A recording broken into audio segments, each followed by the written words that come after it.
particular case, I'm going to have to point you to the French authorities. This is for them to speak to. Good, John. Thanks. Hey, John.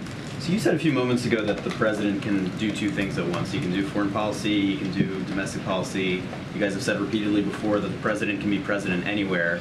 So why then would he cancel part of this trip?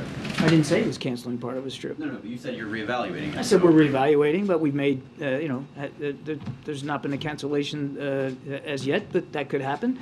We'll see where it goes. I think, to get to, I think the gist of your question is, the president often has to make tough decisions about how and where he's going to spend his time. And as I think we've also made clear, Karine has made clear a gazillion times up here, how seriously the president takes this priority about defaulting on the national debt, and what that says about the United States, not just here at home, but around the world, and how that can affect our own international reputation. Because there's countries like Russia and China that would love nothing more than for us to default. So they can point the finger and say, you see, the United States is not a stable, reliable partner. So that is a high priority, as it should be for the president. So look, we're going to reevaluate here the rest of the week after the G7, and we'll see where it goes. But if the trip gets truncated or changed or modified in any way, it should be nothing more than a statement of the president putting his priorities where he believes they need to be. And again, I want to say, we wouldn't have to have this conversation. I wouldn't have to answer these questions if Congress just did the right thing. Well, and to that point, though, you guys have been building up this trip, the Papua New Guinea, the historical significance of that, the Quad, and the extent to which it shows the importance of U.S. leadership in the Indo-Pacific at a moment of tensions with China. So if you were to cancel that portion of the trip, what message would that send to the region and about the United States' commitment to leadership in the Indo-Pacific? I think I answered that question before. Again,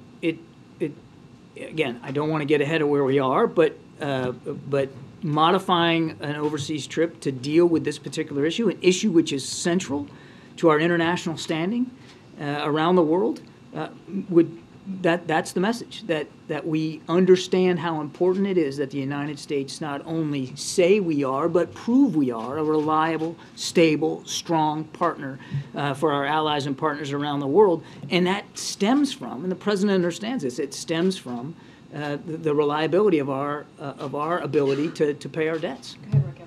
Thank you so much, Karine. Hi, John. Hey, Karen. So what's going to be President Biden's message to the G7 leaders who are worried about the possibility of unprecedented default in the United States? And also another topic discussed here in DC today, do you anticipate they will discuss artificial intelligence and also the chat GPT during the meetings there, and how can the U.S. work with other countries on this matter?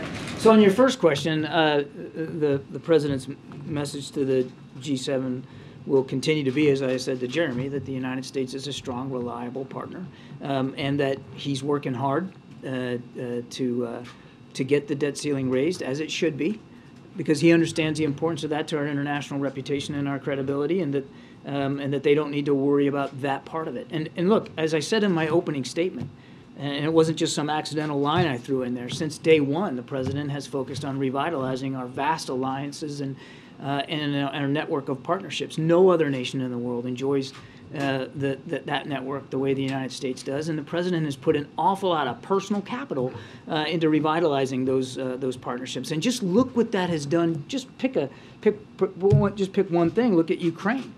The convening power of the United States under President Biden and what we've been able to do internationally for Ukraine. That needs to continue. Ukraine will be on the agenda, of course. So that will be the president's message. Now, as for AI and the chat function, I don't know if that specific application is going to come up, but you can expect that as in the course of the discussions that they will be having, that these leaders will have a chance to talk about science and technology and the importance of